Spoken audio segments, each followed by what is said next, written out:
Halo teman-teman, untuk memenuhi tugas sistem operasi, di sini saya Nadia NIM 0372 dan dua teman saya Rizkista NIM 0347 dan Fahma NIM 0390. Dalam waktu beberapa menit ke depan, kami akan menjelaskan kepada teman-teman sebuah materi algoritma penjadwalan proses CPU. Apa teman-teman tahu apa itu algoritma penjadwalan proses CPU? Algoritma penjadwalan proses CPU ada beberapa metode. Yang pertama yaitu FCFS atau First Come First Serve. Kemudian metode yang kedua yaitu metode SJF atau Short Job First.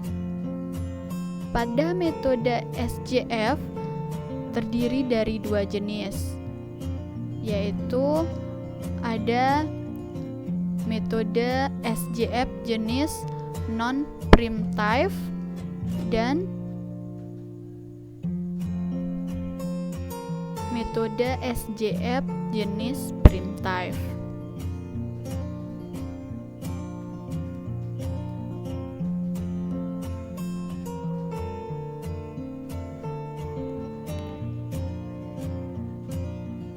Di sini saya akan menjelaskan metode yang pertama, yaitu metode First Come First Serve. Pada metode ini, proses yang pertama kali datang akan dilayani terlebih dahulu, tidak peduli apakah burst time-nya panjang atau pendek.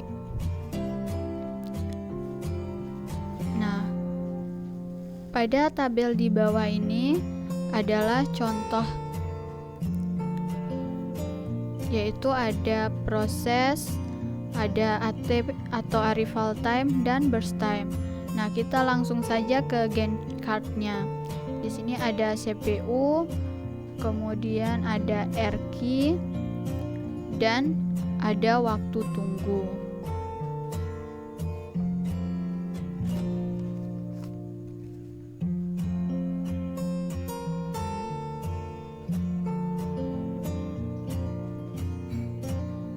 Pada saat waktu 0, P1 masuk ke dalam antrian dan langsung diproses. Ditandai dengan garis orange. P1 dijalankan sampai waktu kedua. Kemudian pada saat waktu kedua, P2 masuk ke antrian. Kemudian pada waktu ketiga, P3 masuk ke antrian. Pada waktu kelima, P4 masuk ke dalam antrian. Dan pada waktu ke-9, P5 masuk ke antrian. Pada waktu ke-12, P1 selesai diproses atau selesai dikerjakan. Kemudian pada waktu 12, P2, P3, dan P4 dan P5 masuk ke dalam antrian. Setelah itu P2 selesai diproses. Pada waktu ke-20, P2 selesai diproses. Kemudian pada waktu ke-20, P3 masuk ke antrian, kemudian P4 dan P5. Setelah itu P3 selesai diproses. Dan pada waktu ke-25, P4 masuk ke dalam antrian dan P5. Setelah P4 selesai diproses, pada waktu ke-27, P5 akan diproses hingga waktu ke-28, hingga P5 selesai diproses. Waktu tunggu untuk masing-masing proses adalah P1 tidak menunggu atau tidak ada waiting time. Kemudian P2 diproses pada saat 12 dan menunggu antrian yang kedua. Kemudian dikurangi sama dengan 10. Setelah itu P3 diproses pada saat 20, menunggu antrian yang ketiga dan dikurangi sama dengan 17. P4 diproses pada saat ke-25, menunggu antrian yang ke-5 dan dikurangi sama dengan 20. Setelah itu P5 diproses pada saat ke-27, menunggu antrian yang ke-9, kemudian dikurangi sama dengan 18. Jumlah waktu tunggu dari semua proses adalah 65.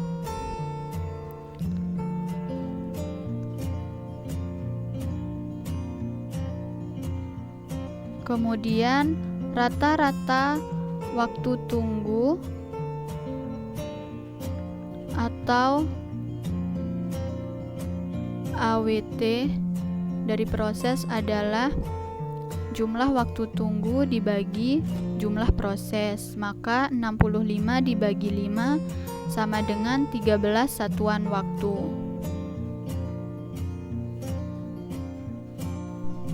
Nah, sekarang kita akan masuk ke penjelasan yang kedua dengan saya, Rizkista Iksan Harnanto. Saya akan menjelaskan tentang SJF non-preemptive atau shortest job first yang non-preemptive, yaitu jika proses yang datang memiliki arrival time yang sama, maka proses yang burst time paling kecil dan pendek akan dilayani terlebih dahulu. Nah, di sini ada contoh yang terdiri dari proses, kemudian ada arrival time, kemudian ini yang kosong ada yang namanya burst time ya. Kemudian di bagian can card ada bagiannya yaitu CPU, kemudian RQ dan waktu tunggu. Kemudian masuk ke Gantt chart-nya.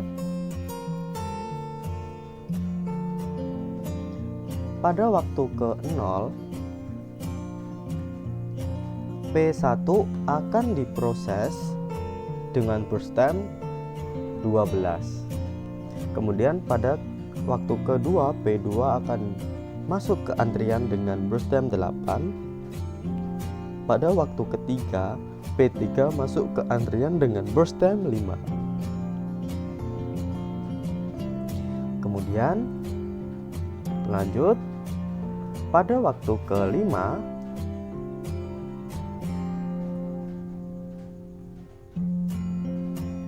P4 akan masuk ke antrian dengan burst time 2.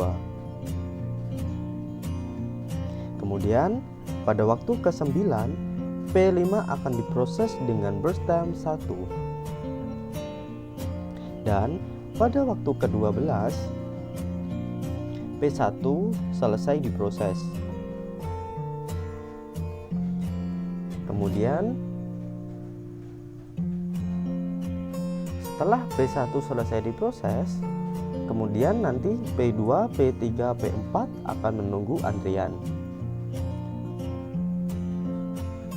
yang dimana P2 menunggu antrian dengan burst time 8, P3 menunggu antrian dengan burst time 5, dan P4 menunggu antrian dengan burst time 2. Dan P5 akan diproses dengan burst time 1. Pada waktu ke-13, P5 selesai diproses.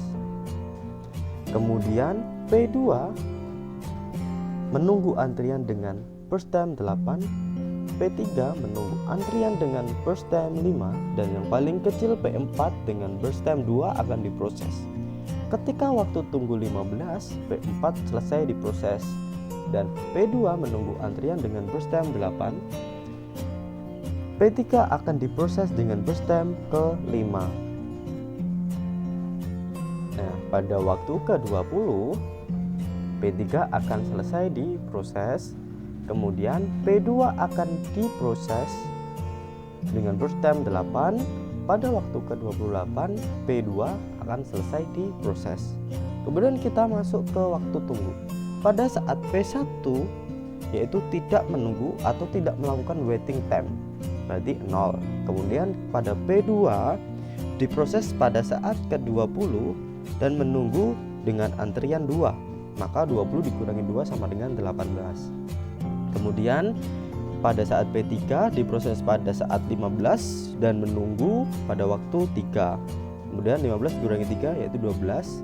Kemudian P4 diproses pada saat ke-13 dan dikurangi antrian tunggunya yaitu 5, maka 8.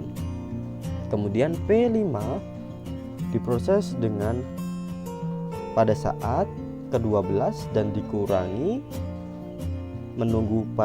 pada saat menunggu antrian ke-9, maka hasilnya adalah 3. Kemudian secara keseluruhan dijumlahkan yaitu 41. Dan kita akan menghitung rata-rata waktu tunggunya.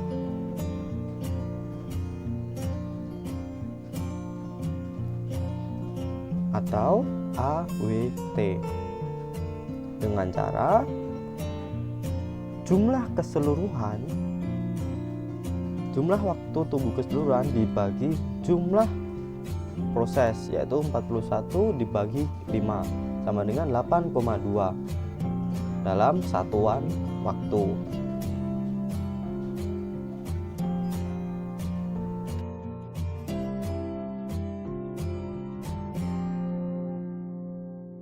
Oke teman-teman, di sini saya akan menjelaskan materi yang terakhir, yaitu metode SJF printf.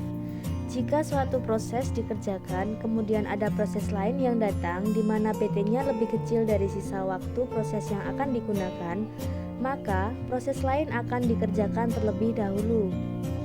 Mari kita tentukan waktu tunggu dari algoritma ini menggunakan metode SJF printf. Di sini kita akan membuat gen card-nya yang terdiri dari CPU, RH,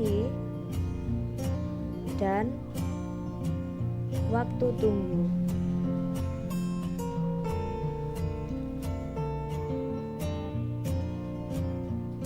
Pada waktu 0, P1 masuk dan langsung diproses.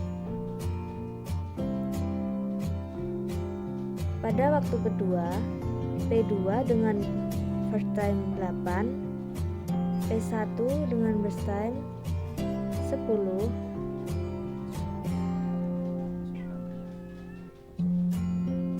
masuk antrian,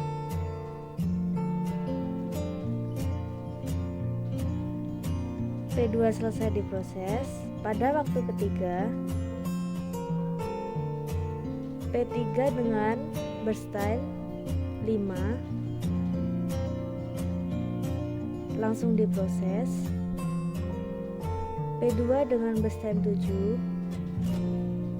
dan P1 dengan burst time 10 masuk antrian. P3 selesai diproses. Pada waktu kelima,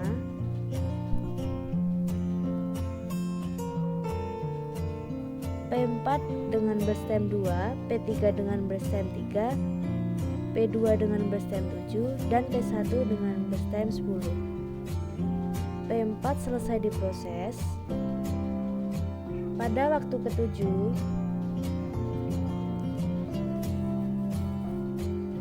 masuk P3 dengan burst time 3, langsung diproses. Kemudian P2 dengan burst time 7, P1 dengan burst time 10 masuk antrian. P3 selesai diproses. Lalu waktu yang ke-9, P5 dengan burst time 1,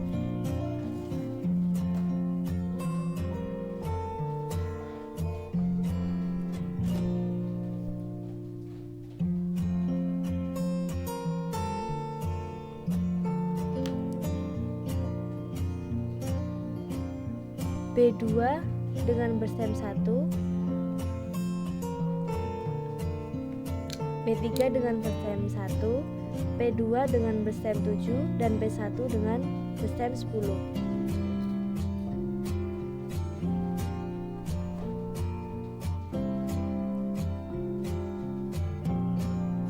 Selesai di proses P3. Sekarang waktu yang ke-10. P5 dengan berstem 1, P2 dengan berstem 7, dan P1 dengan berstem 10. Selesai diproses P5, waktu ke-11, masuk P2 dengan berstem 7, P1 dengan berstem 10.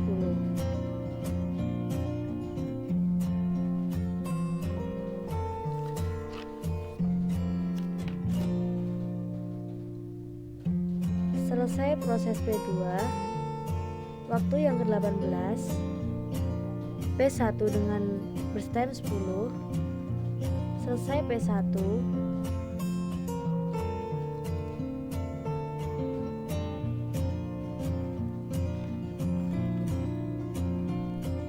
waktu tunggu untuk masing-masing proses pada SJF printf ini. Untuk P1 langsung diproses awalnya, kemudian baru diproses kembali pada saat ke-18 dan mulai masuk ke antrian pada saat yang kedua, maka proses P1 dikurangi dengan waktu antrian P1, yaitu 18 dikurangi 2, yaitu 16. P2 diproses pada saat yang ke-11. P2 mulai antri di saat yang ketiga. 11 dikurangi 3, yaitu 8. Untuk waktu tunggu P3 diproses pada saat yang ke-7 dan mulai masuk ke antrian pada saat yang ke-5. 7 dikurangi 5, yaitu 2. Untuk P4 masuk ke antrian pada saat waktu yang ke-5 dan langsung diproses P5. 5 dikurangi 5, yaitu 0. P5 masuk ke antrian pada saat ke-9 dan diproses pada saat 10. Saat diproses dikurangi, saat masuk ke antrian 10 dikurangi 9, yaitu 1. Kita jumlahkan, ini berjumlah 27. Rata-rata waktu tunggunya adalah 27 dibagi 5. Rata-rata waktu tunggu 27 dibagi 5, yaitu 5,4 satuan waktu.